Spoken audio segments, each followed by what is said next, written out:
very good day to all you patriots out there, and welcome back to Tall Ship Tuesday. Now, I must apologise for the many demands upon my time, but I now continue with the story of Captain Trevett's return to Nassau and his taking of the fort therein.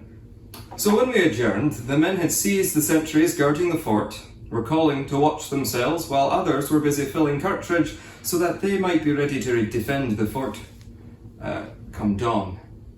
So at first light, Trevett ordered the stars and stripes run up the flagpole so the town would know their fort had been taken in the night.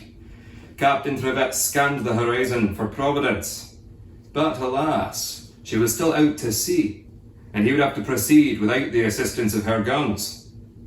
That could not be helped.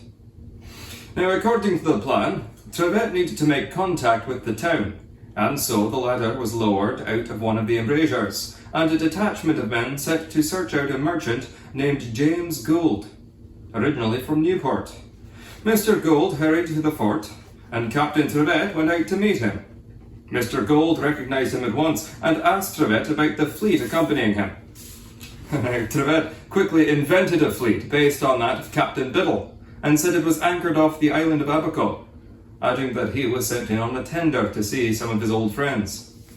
Upon learning that Mary was in port there, he had determined to take her, although he assured Mr. Gould that his orders were that they were not to molest or disturb any private property, unless they found warlike items. Mr. Gould believed all that he had said. Thus emboldened, Trevett continued, saying that there were 230 Americans now holding Fort Nassau, and while he did not lack provisions for his men, he would like a good breakfast for his 30 officers. Mr. Gould proved most accommodating and immediately set off to the local bakeries. Within the hour, deliveries of bread, butter, coffee, and other provisions arrived at the fort, much to the delight of Trevett's troops, I'm certain. Trevett also sent 3 of his men to Fort Montague, another fort a few miles distant, with the order to inform the sentries there that the Continentals had seized Fort Nassau, were 230 men strong, and intended to take possession of Montague as well. The 2 guards at the fort capitulated at once and surrendered to the Marines. 2 forts in one day, and without a single casualty. Back at Fort Nassau, Trevett met with more good fortune. 4 merchant captains from North Carolina had arrived nearby, hoping to find passage home after their ships had been captured by a British privateer. As soon as they saw the stars and stripes fluttering over the fort, they had hastened there with their crewmen and offered to join forces, a most welcome offer. Thus reinforced, Captain Trevett proceeded with the remainder of the plan, despite the absence of Providence herself. The ship Mary was lying at anchor near the port. Her captain was ill and ashore, so she was guarded by her lieutenant and a crew of 45 men. Trevett sent a midshipman and the 4 Carolinian captains to the harbour. At first, Mary's lieutenant would not let them aboard, but Trevett, his voice carrying across the water, berated him in hard language, until the lieutenant acquiesced. Within minutes, Trevett's midshipman took command of the ship, and shortly thereafter, the Carolina captains escorted the lieutenant and his entire crew back to the fort as their prisoners.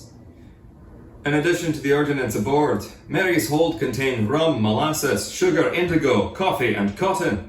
And so, 6 months after she originally escaped their grasp, Mary and all her cargo fell prize to Providence.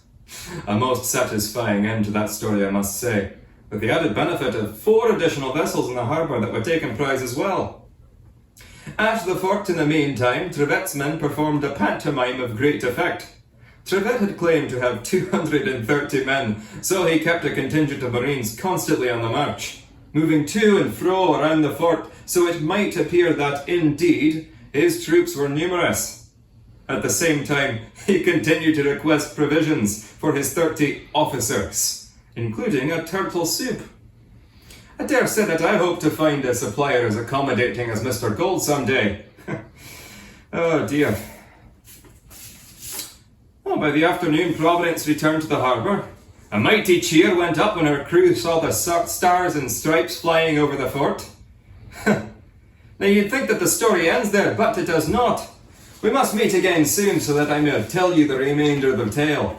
I do very much look forward to that time, but until then, I thank you very much for joining me, and I bid you adieu.